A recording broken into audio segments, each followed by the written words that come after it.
with the capital Q. Q-be-doo-be-doo, it's quash.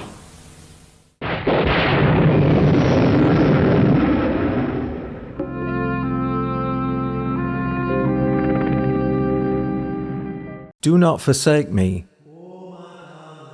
was broadcast in December 1967. Its original title was Face Unknown. This was the second episode to be written by Vincent Tilsley, and for the fourth time directed by Pat Jackson. Jackson had previously got on well with the star of the series, so McGowan knew this episode would be in good hands during his absence. Patrick McGowan had agreed to star in Ice Station Zebra, and he'd taken on the role to help fund the rising costs of The Prisoner's production. Ice Station Zebra was, and still is, an espionage thriller starring Rock Hudson, Ernest Borgnine and Jim Brown. McGowan played the role of David Jones, a British intelligence agent. He hitches a ride on a US submarine to secure an experimental camera, something the pesky Russians are also trying to procure. While filming, Pat insisted on doing his own stunts, but his foot got stuck in a torpedo rack underwater. Thankfully, Olympic swimming champion Murray Rose managed to free him. McGowan gives his usual steel-jawed, tight-lipped, quick-to-anger performance, and many agreed he'd stolen the film from Rock Hudson. Others suggested he was falling into the trap of being typecast. Hardly, as even Michael Caine's played more British intelligence roles than McGowan. Starring in a film was also a good way to bolster his profile, especially for people who hadn't yet seen Danger Man or The Prisoner. Get me there. Put another torpedo up the spout, blow a hole in the ice, and get me there! The episode marked a shift in production dynamics as script editor George Markstein had left, or been sacked, due to conflicts with McGowan. David Tomlin took a larger role, influencing the series' increasingly surreal tone and rewriting 2 subsequent episodes, much to the chagrin of the original writers. New production manager was Ronald Lyles, and librarian Tony Sloman was replaced by David Norton. And he said he wanted to work all night.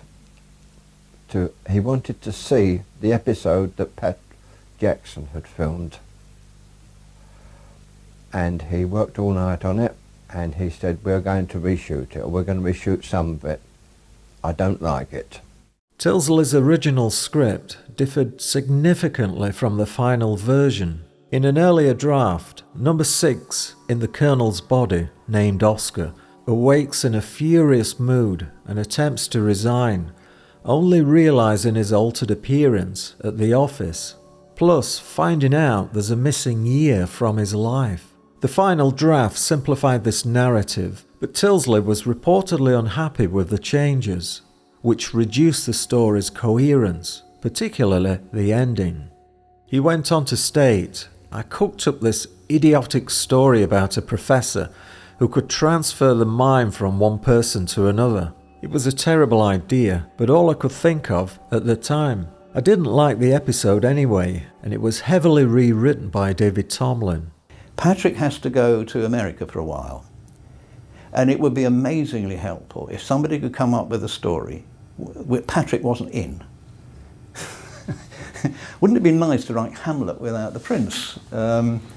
We only see McGowan for a couple of minutes throughout Do Not Forsake Me, with most of number 6's role being taken by Nigel Stock. There are, however, some driving scenes originally filmed for Arrival featured in the show, and some internal monologue from McGowan. Do Not Forsake Me was also the first in the series to begin with a prologue, and also to feature intro music by Albert Elms, instead of the usual Ron Grainer McGowan theme. Some of the background music is a reworking of My Bonnie Lies Over the Ocean.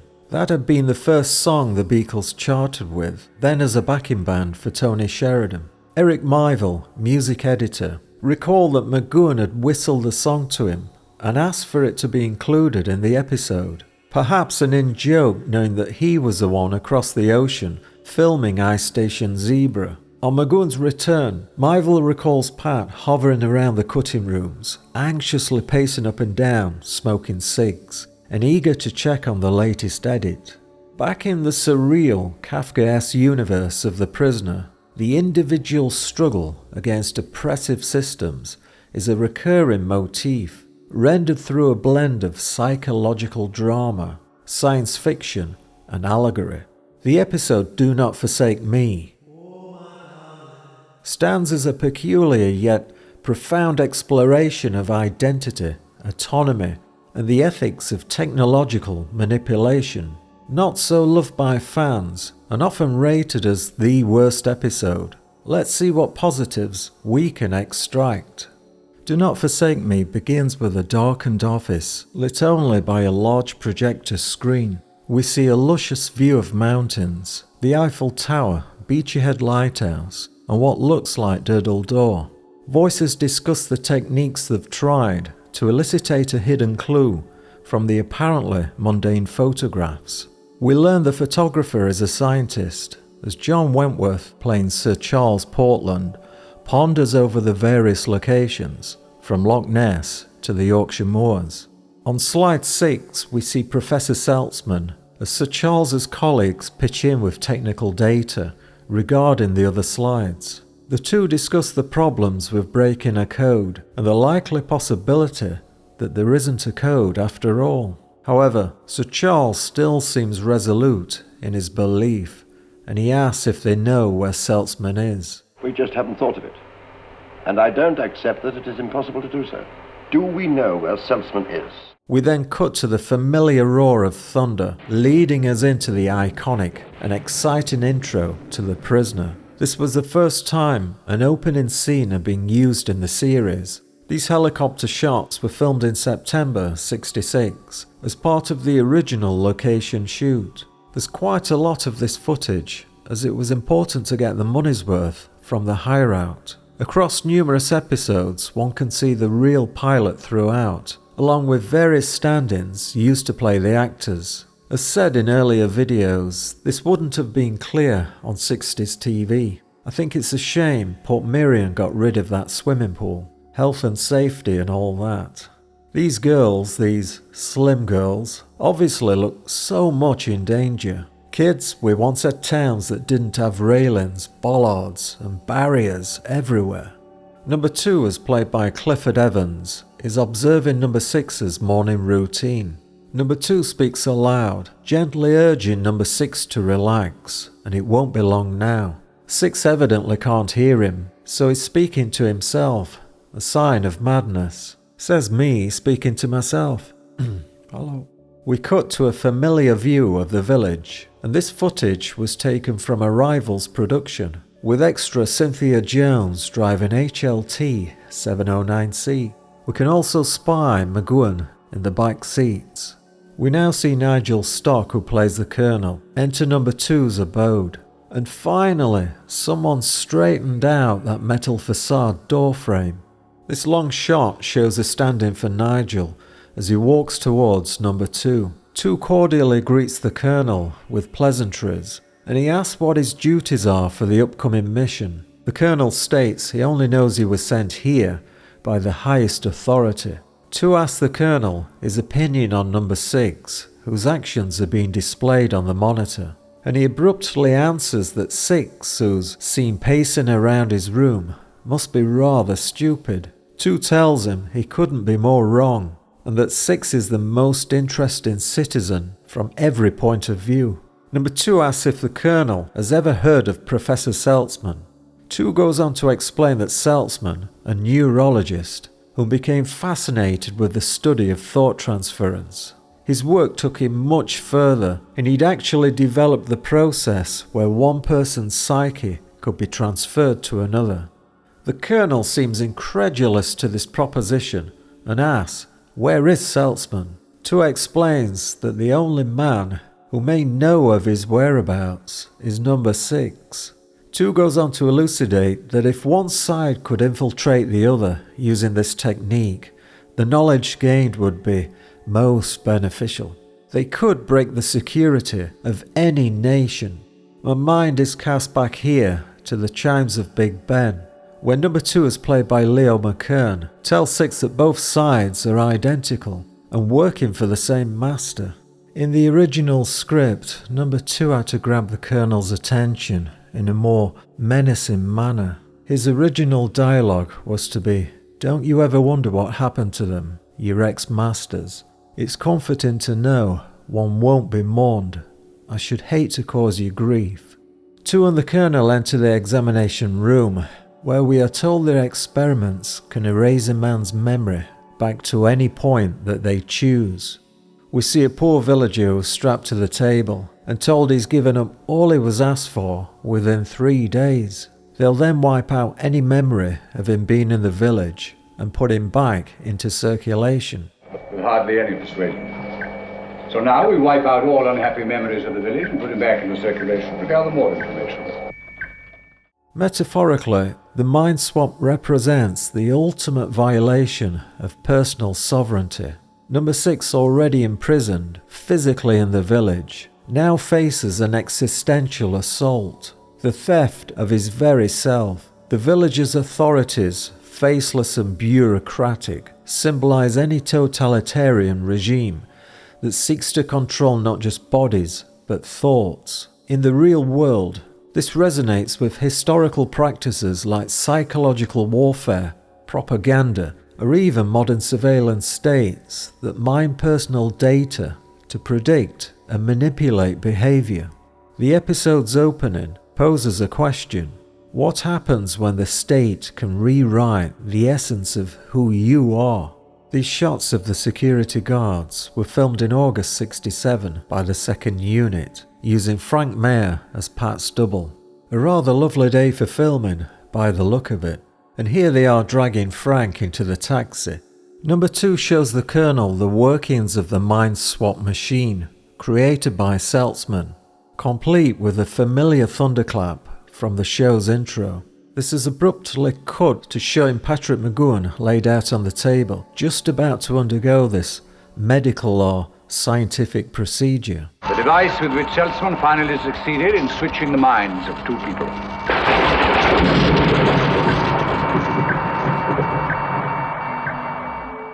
There was originally an extensive section in the amnesia room of number 2 regressing 6's mind back to the point of his resignation. This setup, while overtly science fiction, serves as a chilling allegory for the state's desire to commodify the individual's mind, reducing it to a tool for intelligence gathering. This personal shot was filmed by cameraman Len Harris, and that's his arm we see with McGoohan's overdubbed vocal. As he looks through his window, we see the now demolished Stag Place in the background courtesy of a prior shot photograph. McGoohan's pre-recorded audio takes us around the room and shows us a photograph of Janet, a relationship not explored throughout the series. Further dialogue was to include, "Where am I? Home? This isn't home, there's something wrong." He was then to see some travel brochures and the photograph of Janet and say, "You'll understand. I hope you'll understand." The mantelpiece would have shown his resignation letter. "I wrote it last night, said I'd sleep on it." Was it only last night? Do they know what they've done? There's something different. In the show, we now see our agent walk to the mirror and come face to face with his new body. The Colonel looks in shock as he remembers number 2's information and what had previously transpired. The viewer sees some footage from Arrival and Free for All as number 2's voice echoes through his mind, stating, "We will all be one in the end." The doorbell brings our new number 6 back into focus, and he's greeted at the door by Janet, as played by Zena Walker.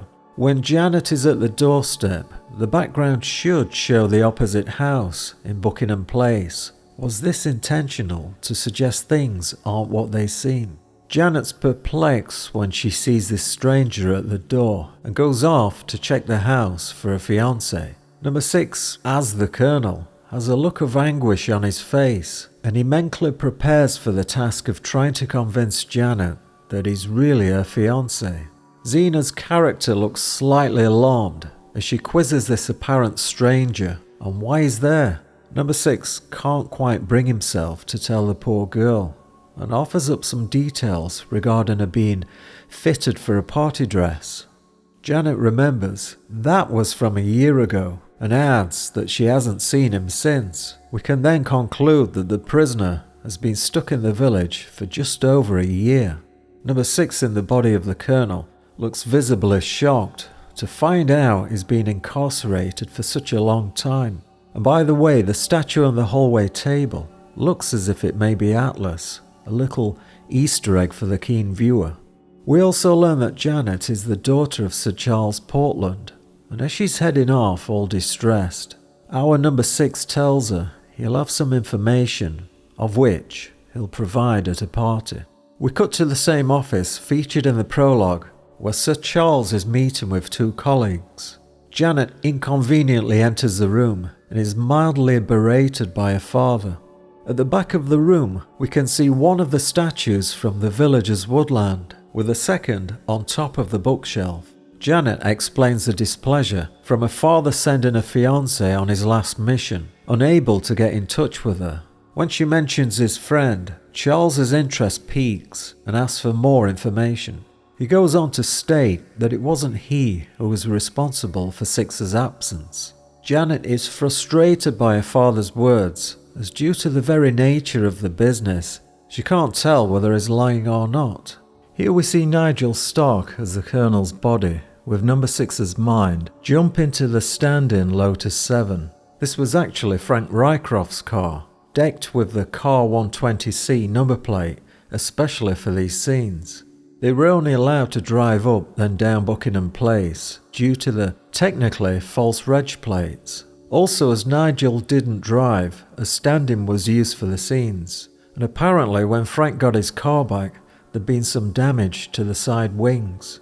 These following shots featured McGowan driving and were filmed during Arrival's pre-production. Again, much harder to see on Valve tellies from the 60s.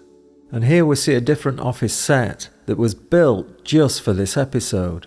It would have been nice to see George Markstein taking up this role behind the desk and actually speaking, but alas, he'd gone or been fired, according to different sources.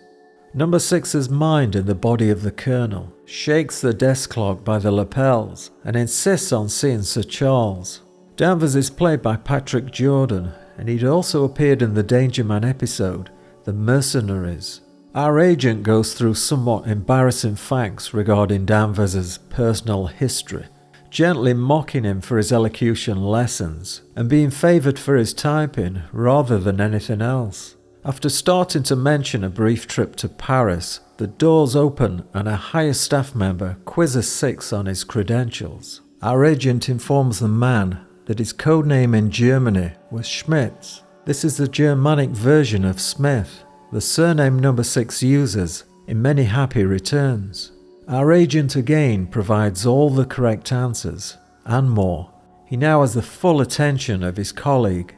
He adds he knows all about the experiment, and therefore unlocks the guarded entrance to an audience with Sir Charles. This paternoster lift shot was filmed on location at the GEC Marsoni building in Elstree Way, now demolished. Handy to jump in then straight out, but a nightmare for today's health and safety. Are we actually progressing as a species? I am surprised we still have escalators, just in case someone gets a foot trap while they're staring at their phone. I like this reworking of the theme music, with Vic Flick's guitar tone now graced with an early fuzz pedal. The episode's middle act follows number 6, trapped in the colonel's body, as he attempts to convince his former colleagues in British intelligence of his true identity. This is no easy task, as his physical form betrays him, and his claims sound like the ravings of a madman. Here the allegory deepens, portraying the individual's isolation when stripped of recognizable markers of identity. 6's predicament mirrors the plight of dissidents, or whistleblowers in authoritarian regimes, whose voices are silenced or discredited because they lack the correct credentials or appearance. The metaphor extends to marginalized groups throughout history, those whose identities are erased or redefined by dominant powers, from colonized peoples to political prisoners. Sir Charles, although sceptical, loosely informs our agent that he'll be followed from now on to ascertain his true identity and purpose. As our agent silently ponders on the professor's experiments, we see more footage shot from Arrival, with McGowan in the Lotus 7 Series 2. I've been up and down this street so many times, and it's certainly not as clean and uncongested as it was here. We're actually treated to more footage here than we see in the opening credits, and one day it would be nice for collectors to see all the unused shots. As our agent pulls up to his home, the Undertaker is again played by William Leon Brown, who is the same chap from the opening title scene. Same reg plate, but different hearse. Gone in one shot, then magically reappeared. We can forgive things like this, remembering that it's all allegorical. As the agent enters his home, did anyone hear the slight electronic village door noise? It's definitely there, and kudos to whomever was responsible, Myville or Thompson, for that Easter egg, never mentioned until now. For these indoor shots, we hear dialogue spoken by McGowan, and this handwriting really is Pat's. After the agent grabs some money from his safe, dollars to be precise, he reaches for the picture of Janet before the scene cuts to the party. This shot is from MGM's Boreham Wood, as seen in the episode A, B and C, and quite a few other scenes. This interior shot was also used in A, B and C as a Paris mansion belonging to Madame Engadine. The actors are dancing without music, which would have been added later to the audio track. Our agent meets up with Janet, and whilst dancing, she quizzes him regarding her fiancé. He goes on to provide her with intimate details regarding the past together. Six's interactions with Janet add an emotional layer to this allegory. Janet, unaware of this mind swap, is both a beacon of hope and a reminder of Six's alienation. His attempts to connect with her through shared memories, intimate details only Six would know, are poignant, symbolizing the human need for connection as a bulwark against dehumanization.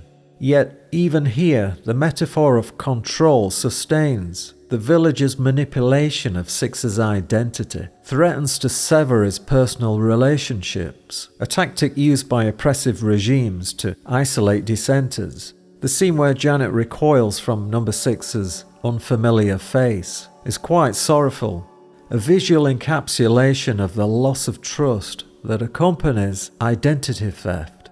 With Janet now looking thoroughly perplexed, our agent asks for a piece of paper he gave her and tells her he'll meet up outside. This young chap here is John Nolan, star of The Dark Knight, father of Christopher Nolan. Zena Walker spoke about this romantic scene. I came so near to playing the first girl to play romantic scenes and be embraced by the hard-to-get Patrick McGowan.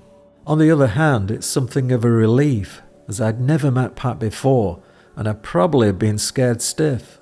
I don't think this scene was thought out enough. She's undecided as to who this chap really is, and yet she's ready to have a quick fumble in the bushes with him. I can see why the writer was pissed off after his initial script had been butchered.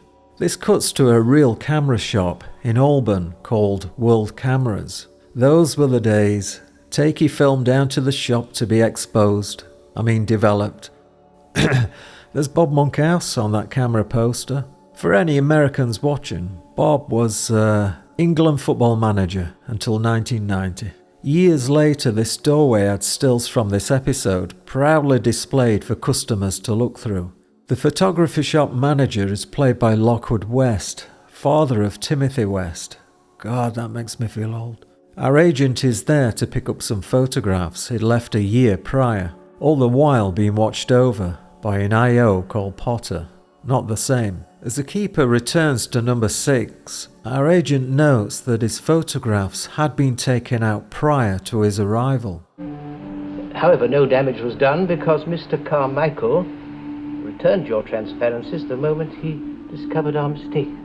This alerts the viewer to our prologue, where Charles and his colleagues were seen pondering over the particulars of each photo. The shopkeeper agrees to number 6's request for a passport photo, as the outside agent paces the street, looking not at all suspicious. Indeed, his information is relayed to Sir Charles, and the fact that Six has collected his photographs points to his prior suspicions that they've missed clues from each picture. We can also see quite clearly, even for 60s TV, McGowan driving into Buckingham Place, and that letterbox is still there. This nice shot allows us to see Frank standing Lotus 7, as Nigel cautiously steps out from.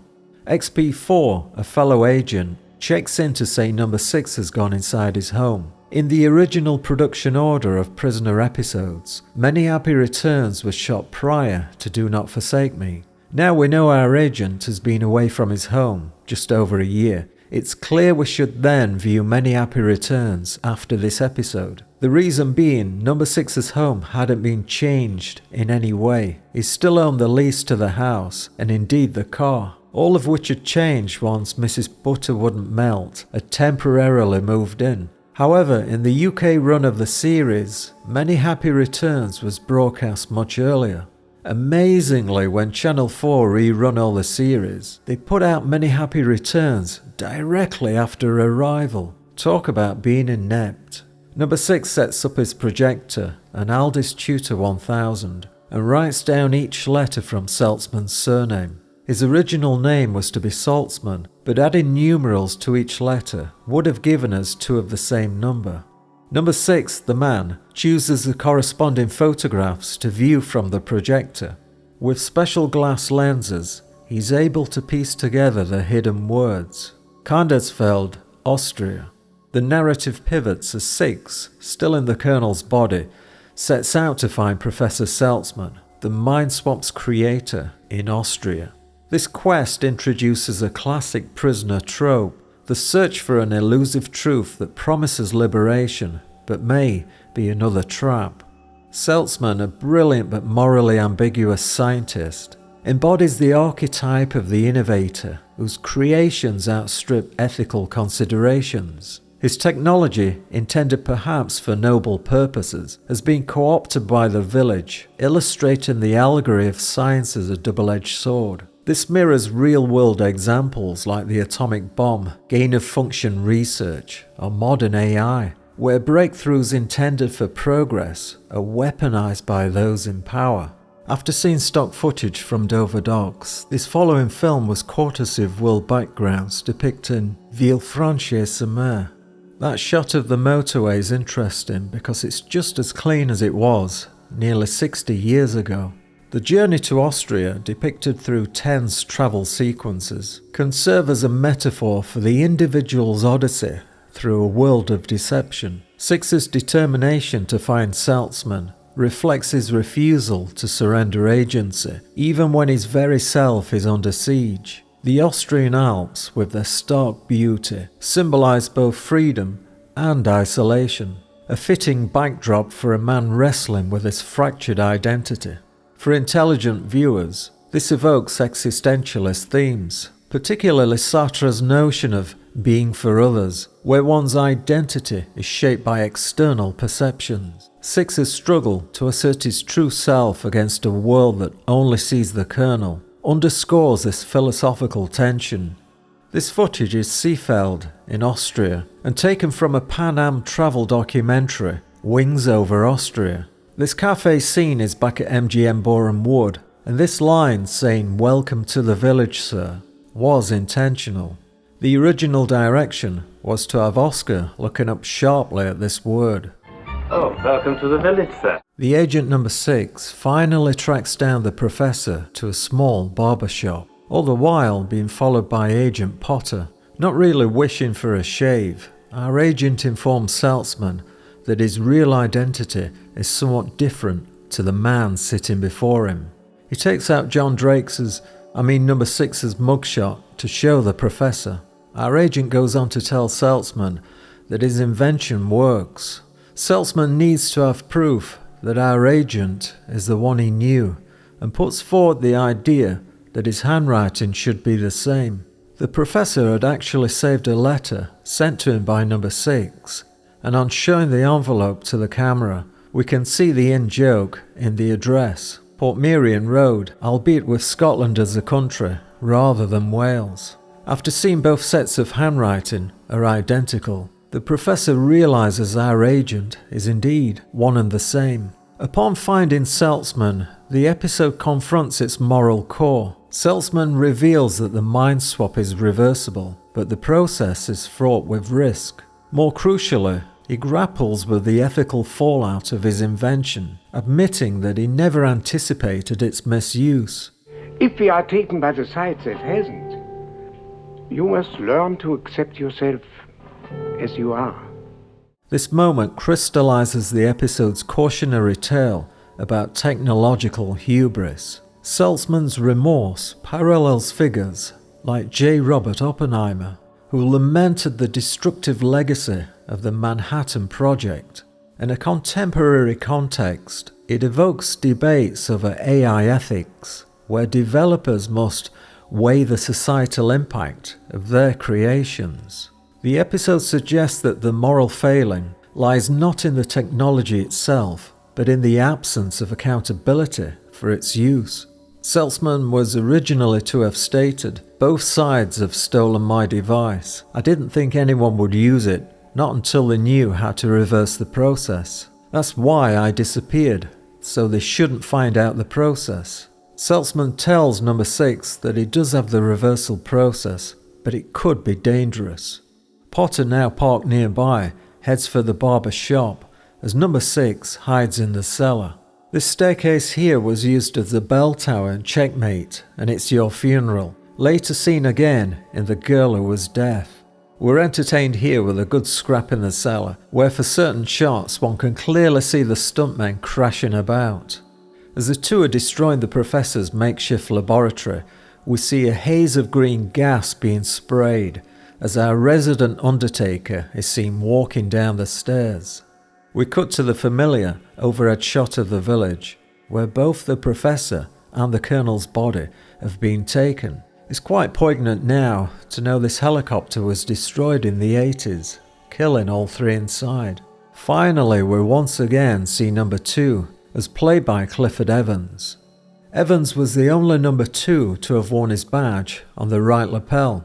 The professor looks in shock to see Number 6's body strapped to the mind swap device. Seltzman is cajoled by Number 2 into putting Number 6's mind back into his natural body.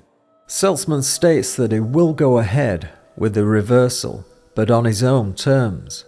Number 2 mocks him by saying Heil, which in German means hail. And of course the whole technique will be monitored by the authorities to be used for their future work. On certain conditions. I'm sure they will be reasonable. For once, I am dictating. Heil. The next tense scene, complete with timpani to emphasize the mood, sees Number 2 and the village scientists ready to observe the professor's every move. Here we see Number 6 and the colonel strapped on the beds as the professor starts up the reversal process, his own mind acting as a mental conduit. Seltzman's ultimate sacrifice, destroying his machine to prevent its misuse, reinforces the episode's moral stance. Some knowledge is too dangerous to be wielded by those who prioritize control over humanity. Our final scene is in the hospital, where both the professor and Number 6 are being treated. The colonel is rightfully back in his own body and told he'll be suitably compensated for his work.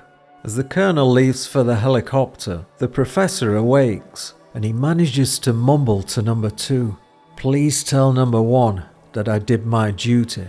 Then he dies. After this lovely plot twist, Number 2 realizes he's been duped, and it's really the professor who's just boarded his seat to freedom, this time in a much younger body. You must contact Number 1 and tell him I did my duty. With this, our Number 6 arises, and with subdued glee tells Number 2 the professor had actually progressed with his work and was now able to change 3 minds at a time. Boom! Cop for that, you bastard.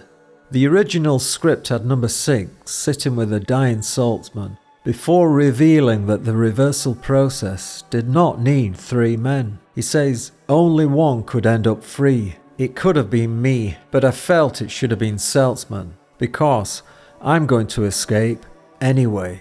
The reversal of the mind swap restores Six to his body, but the victory is Pyrrhic. He is still a prisoner, and the village remains unyielding. This resolution underscores the series' overarching allegory. Resistance is a continuous struggle, not a single triumph. The restoration of Six's physical form symbolizes the reclamation of identity. But his return to captivity reminds us that external systems of control persist. This episode suggests that while the individual may win battles for selfhood, the war against systemic tyranny is ongoing. Do Not Forsake Me is a haunting allegory for the individual's battle against systems that seek to control the very essence of selfhood. It also celebrates the resilience of the human spirit, embodied by Number 6's refusal to surrender his identity. The episode's moral inquiry into the ethics of such technologies warns of the potential to dehumanize, particularly when wielded by unaccountable powers. For individuals facing oppressive governments or insidious cabals, the episode offers strategies of resistance. First, cultivate self-awareness, like Six, who clings to memories and principles to assert his identity. Individuals must anchor themselves in their values. Second, seek allies. Six's fleeting connection with Janet underscores the power of human relationships to counter isolation. Third, embrace defiance even when trapped. Six's relentless pursuit of truth models the courage to challenge authority. Finally, protect the mind. In an era of information warfare, critical thinking and skepticism are shields against manipulation. In our world, where technology increasingly blurs the line between self and system, these lessons are vital. Whether resisting digital surveillance, authoritarian censorship, or corporate overreach, individuals can draw inspiration from Number 6's indomitable spirit. By asserting their autonomy and guarding their inner worlds, they can defy the cabals that seek to control them. As the prisoner reminds us, the fight for freedom begins within, and no cage, physical or mental, can extinguish the will to be free. The perennial quest for freedom speaks to us in stolen moments as we busy ourselves throughout our caged time on this earth, and its message, sometimes only as a whisper, is nevertheless a constant request.